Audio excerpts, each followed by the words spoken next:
नमस्कार मित्रांनो, easy ladder चॅनलमध्ये आपले स्वागत आहे. मागच्या व्हिडिओमध्ये आपण संख्या रेषेवर वजाबाकी कशी करतात हे पाहिलं. तर आजच्या व्हिडिओमध्ये आपण संख्या रेषेवर संख्येचा लहान मोठापणा कसा ठरवायचा आहे पाहणार आहोत. हा शून्य हा आरंभ बिंदू आहे. आरंभ बिंदू शून्य हा आरंभ बिंदू. शून्याच्या उजवीकडे धनसंख्या, डावीकडे ऋण संख्या. शून्यापेक्षा सर्व धनसंख्या मोठ्या असतात. शून्यापेक्षा सर्व धनसंख्या मोठ्या असतात. शून्यापेक्षा एक मोठी, शून्यापेक्षा दोन मोठे, तीन मोठे, चार मोठे, पाच मोठे, कारण ते उजवीकडे आहेत. आणि ऋणसंख्या ऋणसंख्या कशाला म्हणायचं तर ऋणसंख्या म्हणजे शून्यापेक्षा लहान असलेल्या संख्यांना ऋणसंख्या म्हणायचं. तर आता शून्याच्या डावीकडं ऋण एक, ऋण दोन, ऋण तीन, ऋण चार, म्हणजे शून्य हा सर्वांपेक्षा मोठा आहे. म्हणून उजवीकडील संख्या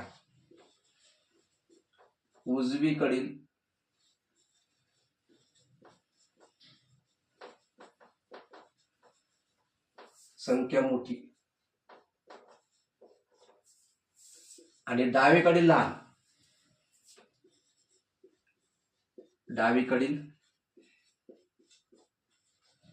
संख्या लहान.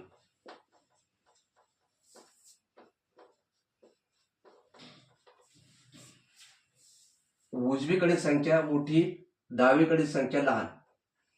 उदाहरणार्थ आपण शून्य आणि दोन यांचं पहिल्यांदा पाहू. शून्य आणि दोन. शून्य हा डावीकडे, हा उजवीकडे,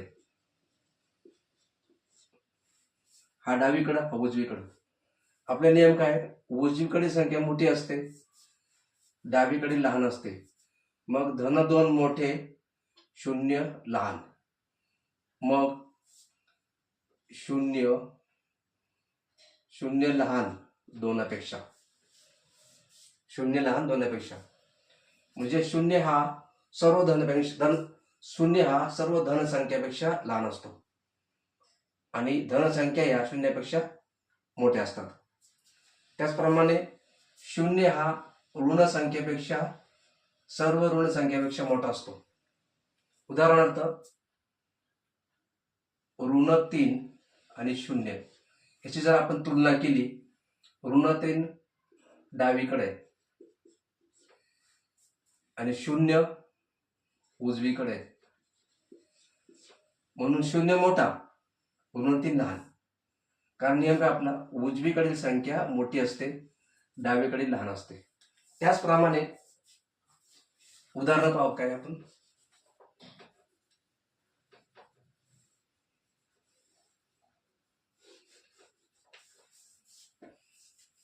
पहिलं उदाहरण पाहू आपण. ऋण चार आणि शून्य या दोघांची आपण तुलना करू, कोणती मोठी कोणती लहान. पहिली ऋण चार, शून्य हा शून्य, दोघांची आपण तुलना करू, शून्य आणि चार. शून्य हा उजवीकडे,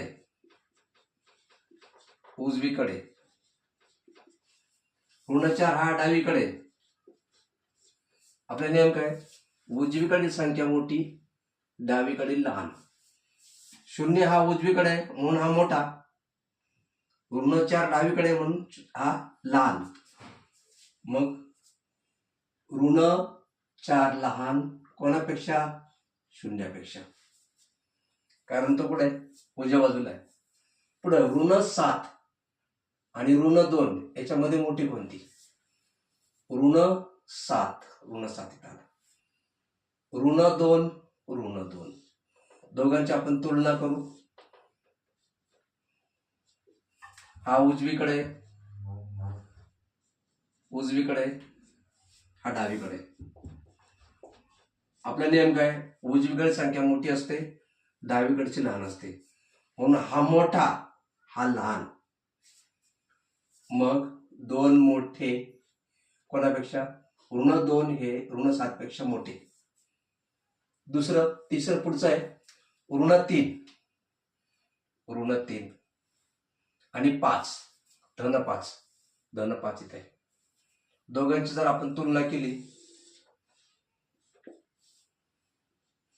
ऋण 3 आणि धन 5 हा उजवीकडे, हा डावीकडे.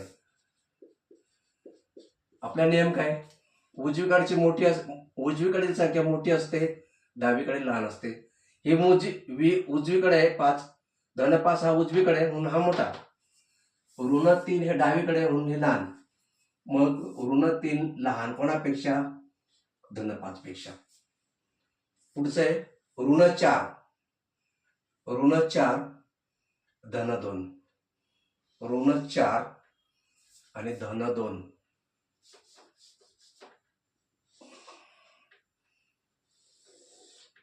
हा धन 2.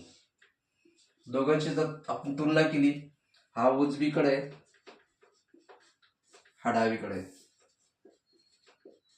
उजवीकडची मोठी असते, डावीकडची लहान असते, म्हणून धन 2 हा मोठा आणि ऋण 4 हा लहान, कारण तो डावीकडे. हा लहान कोणापेक्षा, धन 2 पेक्षा. ऋण 4 लहान धन 2 पेक्षा. पुढचं धन 4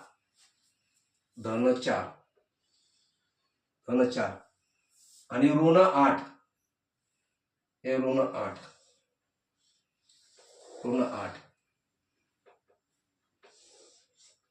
दोघांची आपण तुलना केली, ऋण 8 इथं आहे आणि धन 4 इथं आहे. मग हा कुठे आहे, उजवीकडे.